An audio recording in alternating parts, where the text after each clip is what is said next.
Stop scrolling. Let me ask you something uncomfortable. Why is it that when something terrible happens, your eyes lock onto it? A tragedy, a scandal, a disaster you didn't ask for, but somehow can't ignore. You don't want bad news, yet your brain pulls you toward it like gravity. This isn't weakness. It's not curiosity. Something far darker and far older. Tonight, you're going to understand why humans secretly crave bad news, and why once you see it, you'll never consume information the same way again. Your brain was never built to chase happiness as a priority. From the very beginning of human existence, its main job was survival. Long before comfort, pleasure, or fulfillment mattered, staying alive was everything. Early humans who failed to notice danger did not get a second chance. Because of this, the brain evolved to constantly scan the environment for threats. Even today, that ancient system is still running in the background, silently shaping what captures your attention and what feels important. Negative information automatically feels urgent because the brain treats it as a warning signal. Bad news triggers the same internal alarm system that once reacted to predators, starvation, or enemies. When the brain detects something negative, it assumes there is a risk involved, even if that risk is far away or only theoretical. This is why your focus sharpens the moment you see a disturbing headline. While positive news often fades into the background, the mind interprets danger as something that requires immediate attention, while safety requires none. Good news tells the brain that nothing needs to be done. It suggests stability, calm, and predictability. From a survival perspective, that information has little value. If everything is fine, there's no reason to stay alert. Bad news, on the other hand, suggests uncertainty and potential harm. It tells the brain to stay awake, stay focused, and stay ready. This is not a conscious choice. It is an automatic reaction shaped by thousands of years of evolution. Because of this wiring, one negative story can outweigh many positive experiences. You may receive praise, good opportunities, or peaceful moments throughout the day, but a single piece of bad news can dominate your thoughts for hours. The brain assigns more weight to negative information because it believes that missing a threat is more dangerous than missing a reward. From a survival standpoint, this bias makes sense, even if it feels overwhelming in modern life. This is why bad news does not feel like ordinary information. Your brain does not process it as entertainment or casual knowledge. It treats it as a signal that something could go wrong, directly or indirectly. Even when the event has nothing to do with you, the brain reacts as if preparation is necessary. Threats always move to the front of the mental line, not because you enjoy negativity, but because your mind is doing exactly what it was designed to do: protect you first, and worry about happiness later.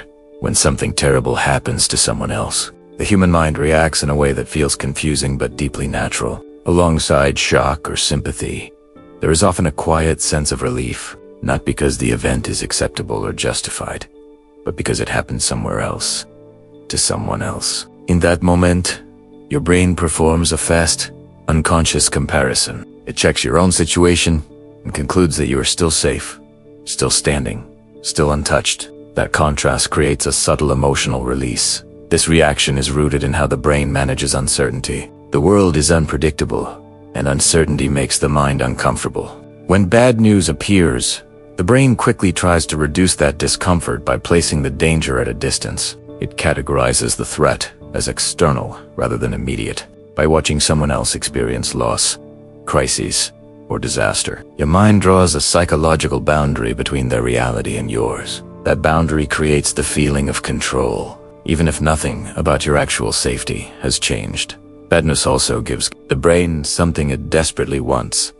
Information creates the sense of preparedness. When you know what went wrong for someone else, your mind quietly tells itself that it has learned a lesson. It feels more alert, more aware, more ready. Even if the situation could never realistically be prevented, the brain still rewards itself for paying attention. Awareness becomes confused with protection, and knowledge becomes confused with safety.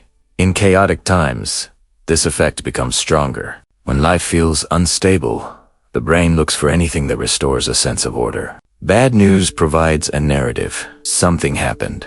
There was a cause. There was an outcome. That structure feels reassuring compared to randomness. By consuming these stories, the mind convinces itself that danger can be tracked, predicted, or avoided. This creates a false sense of being ahead of the problem, even when the problem is far beyond individual control. Over time, this pattern explains why people return to negative news again and again, even when it disturbs them. The brain prefers the discomfort of fear over the helplessness of uncertainty. Control, even if it is an illusion, feels safer than peace that could be interrupted at any moment. So the mind trades calmness for vigilance, not because it enjoys stress, but because it believes staying alert is the best way to survive in an unpredictable world. Fear leaves a deeper imprint on the human mind than pleasure ever could. Happiness is gentle and short-lived, designed to be felt and released.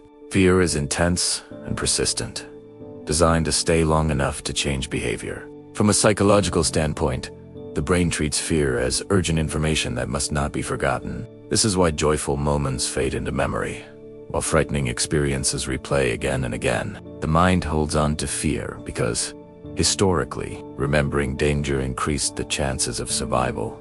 When a person encounters bad news, the body reacts before logic has time to intervene. Stress hormones like adrenaline and cortisol flood the system, increasing heart rate and sharpening focus. This physical response is not accidental. It prepares the body for action, even if no action is required. The brain interprets disturbing information as a potential threat, and the body responds as if it must be ready to fight, flee, or stay alert. This heightened state feels intense and stimulating, making it far more noticeable than calm or contentment. The brain does not clearly separate real danger from symbolic or distant danger. A violent headline, a tragic story, or a disturbing image can activate the same neural pathways as a physical threat nearby. From the brain's perspective, danger does not need to be present to feel real. If the information suggests harm, the response is triggered automatically. This is why reading bad news can leave a person tense, restless, or emotionally charged, even when they are physically safe. Once the brain experiences the surge of alertness, it begins to associate it with engagement. Fear keeps the mind awake, focused, and responsive. In contrast, pleasure relaxes the system, often reducing attention and urgency. Over time, the brain learns that fear feels more stimulating than calm. This does not mean the brain enjoys suffering. It means the brain prioritizes states that increase awareness. Stimulation becomes confused with importance, and importance becomes something the mind seeks repeatedly. This is how fear turns into a psychological loop. The discomfort of bad news is followed by heightened alertness, and that alertness feels like mental sharpness. The brain begins to crave that sharpness, mistaking it for readiness and control. As a result, people return to negative information even when it drains them emotionally. Fear does not soothe the mind, but it activates it. And an activated mind can feel more alive than a peaceful one. That is why fear, though unpleasant, can become more addictive than pleasure. When people consume bad news, it often creates a subtle but powerful shift in how they see themselves. Knowing about a disaster, a scandal, or a hidden threat before others can produce a quiet sense of mental elevation. The mind interprets early awareness as intelligence. It feels like being one step ahead, as if noticing darkness first is proof of sharp perception.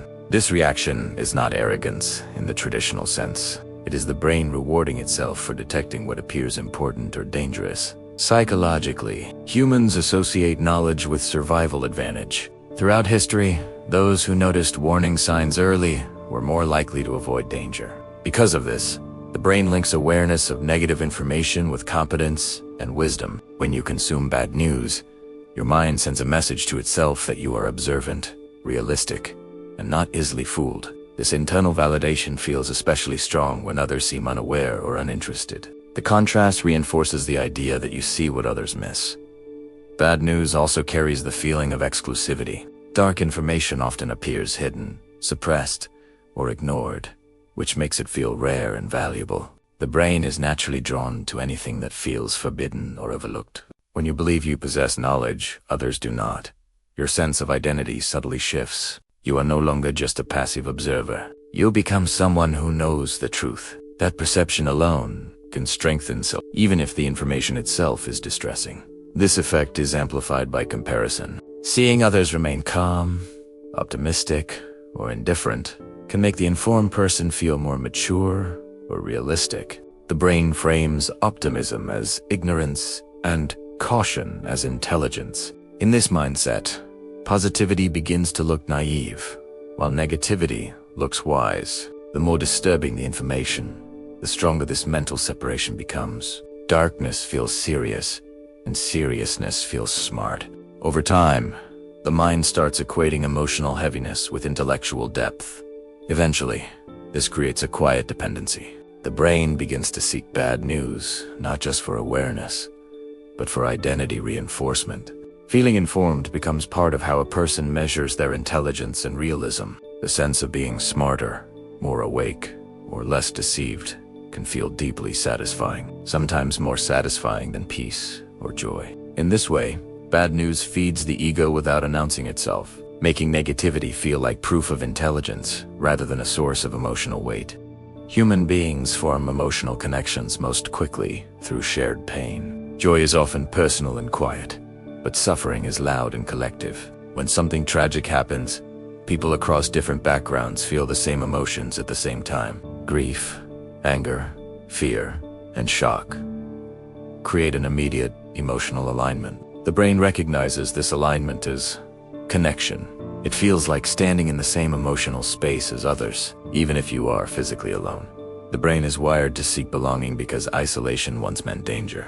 In early human history, being separated from the group reduced chances of survival. Painful experiences signaled moments when group cohesion was most important. That wiring still exists today. When bad news spreads, millions of minds react together. Your brain senses this shared response and interprets it as social closeness. Even without speaking to anyone, you feel emotionally synchronized with others. This is why consuming bad news can reduce feelings of loneliness, even though the content itself is disturbing. When everyone is reacting to the same tragedy, there is a sense of being part of a collective moment. The brain reads shared outrage or grief as proof that you are not alone in your emotional experience. That sense of others feel this too brings a strange comfort. The pain feels validated, recognized, and mirrored. Social conversations also reinforce this effect. Bad news becomes something people discuss, debate, and emotionally process together. It creates a common language of concern and reaction. The brain notices that negative events generate more interaction than positive ones. As a result, it starts associating dark information with social engagement. Connection forms faster around suffering because it demands attention and response, while happiness often requires none. Over time, the brain begins linking bad news with belonging. The discomfort becomes secondary to the feeling of inclusion. Even when the information causes stress or sadness, the mind tolerates it because it satisfies a deeper psychological need to feel connected to others. This is why people repeatedly expose themselves to negative stories. It is not only about fear or curiosity. It is about the human need to feel part of a shared emotional reality. Especially in a world where genuine connection often feels scarce. The human brain has a deep tendency to believe that knowing about a danger is the same as being protected from it. This belief feels logical on the surface. If you are aware of a threat, you assume you are less likely to be surprised by it. Over time, the mind turns information into a psychological shield. It quietly tells itself that ignorance is risky and awareness is safe, even when that awareness changes nothing about the outcome. Because of this belief, the brain develops a habit of constant monitoring. It seeks updates, headlines, alerts, and worst-case scenarios, not to enjoy them, but to feel prepared. Each new piece of information provides a brief sense of relief, as if another layer of protection has been added. That relief does not last, because information alone does not remove uncertainty. The brain quickly realizes there is always more that could be known, so the search continues. Psychologically, this creates a loop where anxiety fuels attention, and attention fuels anxiety. The more danger you consume, the more vulnerable the world appears. Instead of feeling safer, the mind becomes more alert and more tense. Awareness without the ability to act turns into mental overload. The brain stays in a state of readiness, waiting for something to happen, even when nothing can be done. This constant readiness drains emotional energy and increases stress. The brain struggles to distinguish between preparation and exposure. True preparation involves action, boundaries, and problem solving. Passive awareness involves observation without control. However, the mind rewards both in similar ways. It treats information as effort and effort as safety. This is why endlessly consuming bad news can feel productive, even when it leaves you exhausted. The brain mistakes vigilance for responsibility.